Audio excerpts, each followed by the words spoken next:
皆さんこんにちは。マナー講師の野関美子です。今回は電話応対の中でも質問の割と多い電話の切り方についてお話をしてみましょ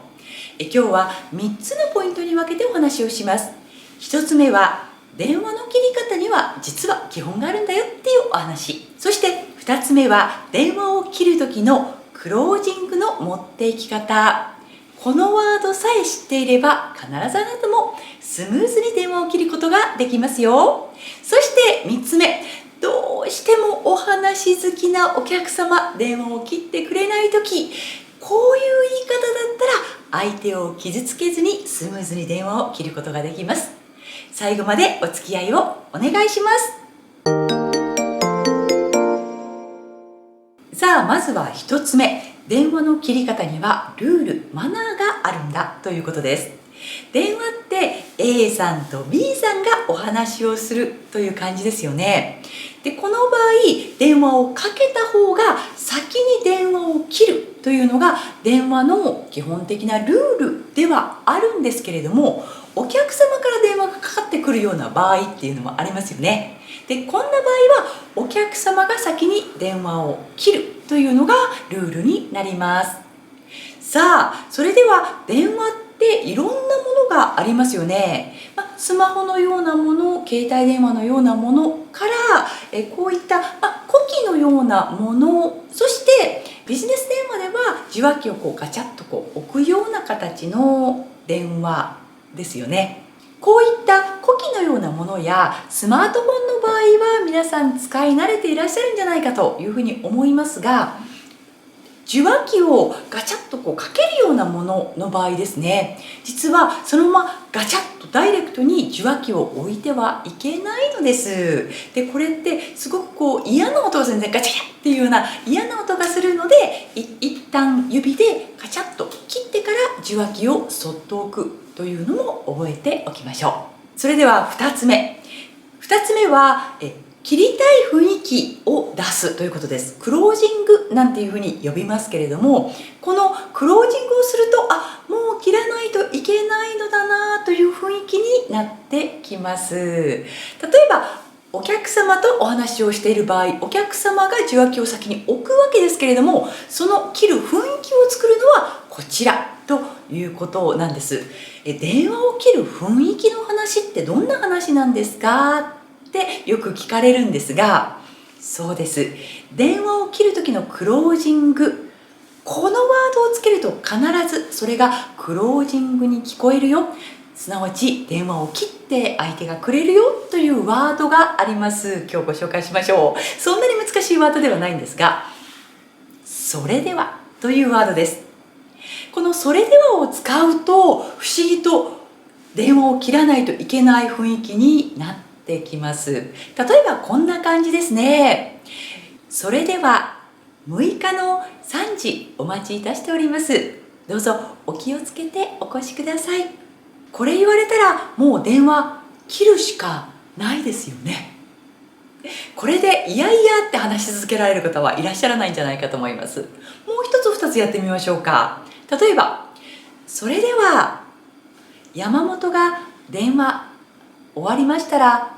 田中様に折り返しお電話をさせますので、これももうそうですかとしか言えないし、電話切るしかないですよね。例えばお客様から見積もりのご依頼をいただくような場合、それでは山本様、今日の夕方までにはメールにてお見積もりをお送りいたします。かしこまりましたという話になりませんか？それでは何々というふうにお電話の内容を一つにまとめてお話をすることによってクロージング、もう切りたいのですね、そろそろ電話を切る時間なんですねという雰囲気が相手に伝わってきますよね。そうですか。それではよろしくお願いいたします。失礼いたします。ガチャッと向こうが切ったら、その音を聞いてこちらが受話器を置くといった感じですよね。このクロージングのワードが出てこない方がいらっしゃって、唐突に電話を切るのも切れないし、どんな言い方で言えばいいのかなって迷う方もいらっしゃるんですけれども、それではという用語を使って話をまとめてみましょう。さあ、そして3つ目、中にはいらっしゃいますよね。とてもお話が大好きな方で、なかなか電話を切ってくれない人ね、自慢話が止まらない人なんかいますよね。ビジネスのシーンであればなかなかその電話を切ってくれないっていう方もいらっしゃらないとは思いますが、ちょっと親しくなってきたりしたりですね、相手がお話が好きで誰かに話を聞いてほしいというような形でいくらでも電話を切ってくれない方って中にはいらっしゃいますよね。こんな場合、それではそろそろってなかなか言いづらいし、営業かけてる先だし、なんかいろいろ考えるとずるずると時間を取られてしまうっていうこともあるかもしれません。そんなお客様に私だったらどうするかというお話で言うと、私は相づちを話し打ちながらタイミングを見計るんですよね。話の終わり際、終わりそうっていう時にまた話の好きな人とまた話し始めちゃいますから、そこで私はこんな風に言います。お話が楽しくてついつい長電話をさせてしまいました。お忙しいのに申し訳ございません。またゆっくりお話聞かせてくださいね。というように言うと、向こうが切りたいのだなと思ってくれますよね。で、これでもなかなか話の終わり際が見極められないような場合は、ちょっとわざとらしくてももうこんな時間なんですね。ついお話が楽しくて長電話をしてしまいました。申し訳ございません。と話の途中でも時間に気づいてちょっと驚くふり。これ電話だけじゃなくて、私よく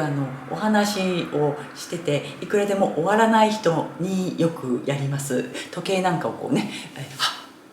こんな時間だ、もう楽しいからついついいつも時間引っ張っちゃってごめんなさいねなんていうような言い方ですよね。で、それでも